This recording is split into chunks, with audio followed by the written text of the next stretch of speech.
Hello বন্ধুরা, রঙ্গিলা কুকিংয়ে আবারও চলে এসেছি আপনাদের জন্য একটা নতুন ভিডিও নিয়ে। তো সবাই কেমন আছেন? আশা করি সবাই ভালো আছেন। চলুন ভিডিওটা শুরু করছি। তাইলে এইখানে এইভাবে দেখুন পটল নিয়ে নিয়েছি। তো পটলের ভিতরের অংশগুলো খুব ভালোভাবে বার করে নিয়েছি। তার অল্প করে একটু নুন আর একটু হলুদ দিয়ে ভালো করে মিক্স করে নিয়েছি। আর তেলের মধ্যে এখন দেখুন এইভাবে ছেড়ে দিচ্ছি। হালকা অল্প একটু ভেজে নিতে হবে। তো অল্প লেড়ে আমি খুব ভালোভাবে এইভাবে দেখুন ভেজে নিয়েছি।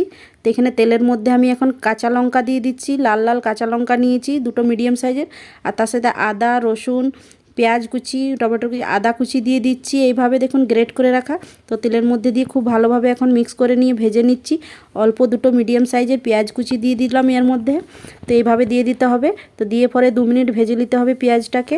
তো পেঁয়াজটা অল্প ভাজা হয়ে গেলে তো তারপরে এখানে দিয়ে দিতে হবে এই ছোট ছোট পিস করে যে আলুগুলো কেটে রেখেছিলাম কুচিয়ে। তো এইভাবে আলুগুলো দিয়ে দিতে হবে। তো এইভাবে দিয়ে পরে আমি 5 মিনিটের মতো এইভাবে ভাজবো। যে পটলের যে ভিতরের অংশগুলো রেখেছিলাম, আলু ভাজা হয়ে গেছে। তো এর মধ্যে দিয়ে দিলাম এখন, তার মধ্যে দিয়ে দিলাম একটা মিডিয়াম সাইজের টমেটোর কুচি, অল্প নুন আর হলুদ গুঁড়ো, জিরে গুঁড়ো, ধনে গুঁড়ো দিয়ে খুব ভালোভাবে মিক্স করে নিয়ে 3 মিনিটের মতো এইভাবে মিক্স করে ভেজে নিলাম। দেখুন এইভাবে। তো এইখানে ভাজা হয়ে গেছে, পুরটা আমার রেডি হয়ে গেছে যে পটলগুলো ভেজে রেখেছিলাম। তো এই পটলের মধ্যে এখন এই পুরটা আমি বানালাম এটা এখন ভরে দিচ্ছি এর মধ্যে। দেখুন খুব ভালোভাবে করে এইভাবে ভরে নিতে হবে। তো এইভাবে করে আপনি যদি পটলের রেসিপিটা বানাবেন অবশ্যই খেতে খুবই দারুণ লাগবে। আর খেতে বানানো খুবই সহজ। এইভাবে পদ্ধতিতে বানাবেন তো পটল যারা খেতে পছন্দ না করেন তারাও খেতে পছন্দ করবেন। তো তেলের মধ্যে 5 ফোড়ন কাঁচা লঙ্কা দিয়ে দিচ্ছি কড়াইয়ের মধ্যে। তার সাথে দিয়ে দুটো মিডিয়াম সাইজের পেঁয়াজ কুচি এইভাবে কেটে তেলের মধ্যে দিয়ে পরে খুব ভেজে নিলাম। তার মধ্যে জিরে দিয়ে দিলাম, ধনে গুঁড়ো দিয়ে দিলাম, কাশ্মীরি লাল লঙ্কার গুঁড়ো, তার সাথে হলুদ গুঁড়ো দিয়ে খুব ভালোভাবে অল্প একটু জল দিয়ে মিক্স করে আমি এখন ভেজে নিচ্ছি। তো মশলাটা ভেজা হয়ে যাওয়ার বাদে এখানে টমেটোর পেস্ট দিয়ে দিচ্ছি। দুটো মিডিয়াম সাইজের টমেটোর পেস্ট করে দিয়ে দিচ্ছি এর মধ্যে। তো খুব ভালোভাবে নেড়ে চেড়ে টমেটোর পেস্টটা যেন কাঁচা গন্ধটা চলে যায়। তো ততক্ষণ পর্যন্ত আমি এখন ভেজে নিচ্ছি খুব ভালোভাবে। অল্প একটু স্বাদ অনুসার নুন দিয়ে দিলাম এর মধ্যে। তো এইখানে যে ভেজে রেখেছিলাম পুরটা আমার বেঁচে গিয়েছিলো, সেই পুরটাও এর মধ্যে এখন মশলার মধ্যে দিয়ে দিচ্ছি। তো বেঁচে গিয়েছিলো সেই জন্য আমি দিয়ে দিয়েছি। তো এইভাবে বেঁচে গেলে দিয়ে দিতে পারেন। তো এইভাবে খুব ভালোভাবে 5 মিনিট ভেজে নিয়েছি মশলাতে। তার মধ্যে দিয়ে দিচ্ছি পরিমাণ মতো জল।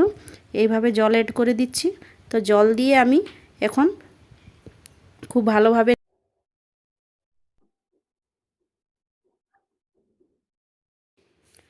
ভালোভাবে নেড়ে চেড়ে এখন জল তো আমি দিয়ে দিয়েছি। তো এখানে যে পটলগুলো পুর ভরে রেখেছিলাম তো এখন মশলার মধ্যে এখন দিয়ে দিচ্ছি। দেখুন একটা একটা করে এইভাবে দিয়ে দিতে হবে।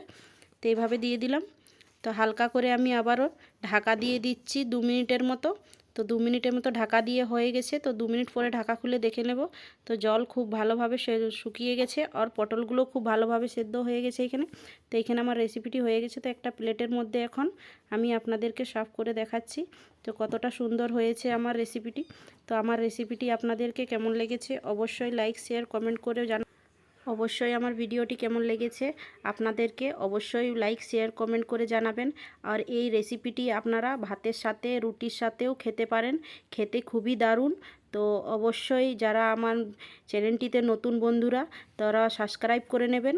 তো অবশ্যই যখনই আমি নতুন কিছু ভিডিও বানাবো আপনাদের কাছে পৌঁছে যাবে। তো ততক্ষণ আপনারা সকলে ভালো থাকুন, সুস্থ থাকুন। পরবর্তীকালে নতুন আবার একটি ভিডিও নিয়ে আসবো। তত